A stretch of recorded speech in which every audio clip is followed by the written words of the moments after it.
Vamos dar continuidade à resenha do texto O Erro de Descartes, de Antônio Damasio. Nos dois primeiros vídeos eu apresentei para vocês alguns casos investigados pelo autor em que doentes com lesões cerebrais específicas estariam apresentando comprometimentos no raciocínio e na tomada de decisão. Eu falei sobre algumas partes lesionadas de um conjunto de sistemas cerebrais específicos e de processos neuropsicológicos que dependiam da integridade desses sistemas. Eu estou dando atenção aos conteúdos que eu julgo mais pertinentes, de modo que caibam em um número limitado de vídeos e que convença vocês a esta leitura. Nada vai substituir o acesso direto com o texto, ok? Eu vou deixar aqui na descrição um link para você adquirir a última edição deste livro. Esta leitura será muito importante para a sua trajetória na psicologia. Feitos os esclarecimentos, vamos dar continuidade à terceira parte da nossa resenha.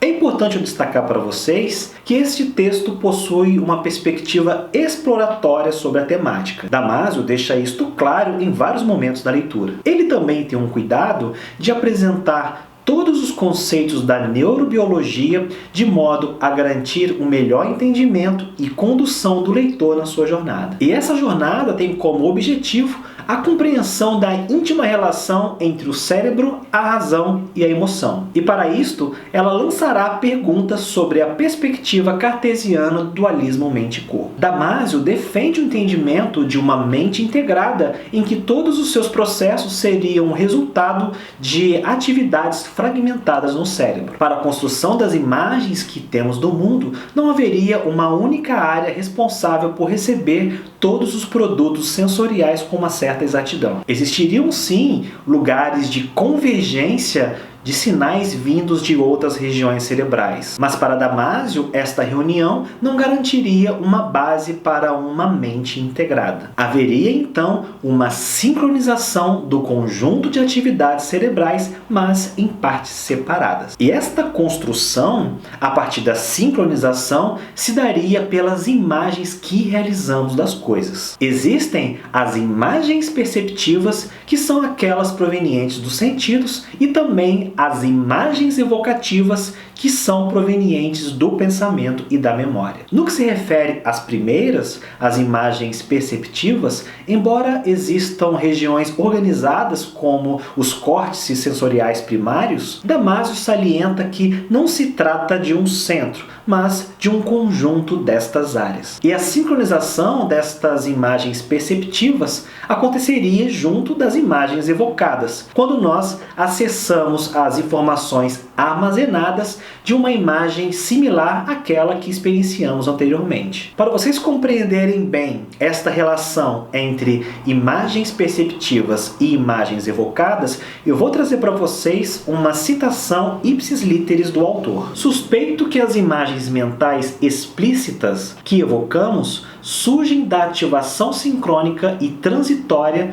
de padrões de disparo neural que, em larga medida, ocorrem nos mesmos córtices sensoriais iniciais, onde os padrões de disparo correspondentes às mesmas representações perceptivas ocorreram outrora. E ele apresenta no texto diversos argumentos e dados a favor desta ideia. Então, o autor expõe que haveria uma potencialidade de disparo dormente no nosso cérebro. Ele acordaria quando neurônios fossem acionados em um determinado padrão, ritmo, intervalo de tempo e direção para um alvo específico. Este conceito é denominado por ele de representação dispositiva. E é nestas representações que podemos identificar tanto os conhecimentos inatos quanto os conhecimentos adquiridos pela experiência. E o conhecimento pela experiência é conseguido pela modificação contínua destas representações dispositivas. É importante salientar que quando Damasio se refere às imagens, ele inclui os pensamentos, ok? Na verdade, ele argumenta que as imagens são o principal conteúdo do pensamento. E isto ainda independe de qual modalidade sensorial esses conteúdos são gerados. Na sua leitura, você também irá encontrar encontrar algumas considerações sobre o desenvolvimento neural. Ele traz algumas hipóteses sobre as implicações do genoma humano no desenvolvimento de setores específicos do cérebro responsáveis por esses padrões inatos. E essas estruturas, que eu ainda irei tratar, têm como atividade principal a regulação dos processos vitais básicos que não recorrem à razão. Neste sentido, as atividades desses neurônios não gerariam imagens, mas regulariam os mecanismos importantes para a nossa sobrevivência. Respirar, equilibrar o metabolismo, procurar comida e abrigo, evitar predadores, se reproduzir, são exemplos de capacidades garantidas por este sistema de circuitos inatos. Damasio faz um destaque importantíssimo que, além de uma regulação biológica, estes circuitos inatos implicariam na atividade de regiões evolutivamente modernas no cérebro. Ou seja, o genoma estabeleceria um arranjo geral de sistemas e circuitos, claro que submetido às influências complementares do ambiente. Eu vou trazer para vocês mais uma citação para que vocês compreendam bem esta perspectiva do autor. A atividade dos circuitos nos setores cerebrais modernos, estimulados pela experiência, o neocórtex, por exemplo,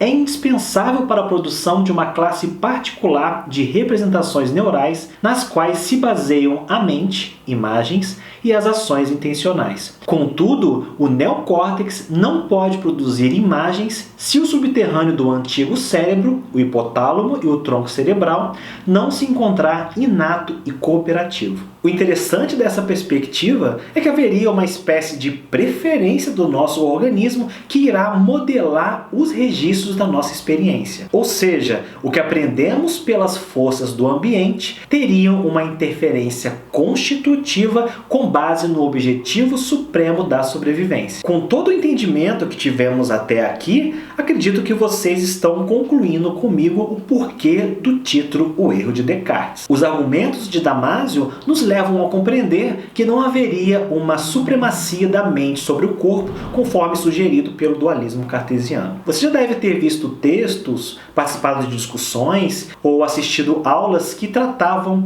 do contraste entre o inato e o adquirido, a natureza e a aprendizagem, o gene e a experiência. O autor sublinha que haveria uma inadequação em compreender a mente e o cérebro a partir dessas polaridades. A sua posição é que a nossa mente não seria uma tábula rasa e também não seria geneticamente determinada. Existiria sim um aporte, uma espécie de sombra deste genoma, mas obviamente que não seria completa e absoluta. Essa estrutura apresentaria um design que seria modelado pela experiência. A ponderação de Damasio é que estes circuitos não seriam apenas receptivos. Eles teriam uma influência poderosa na relação do organismo com o ambiente educativo. Bem, espero que vocês tenham gostado desta parte da resenha. Se você quiser adquirir este livro, é só você acessar um link que está aí na descrição. Espero que você tenha uma ótima leitura. Nos vemos no próximo vídeo. Até breve. Tchau!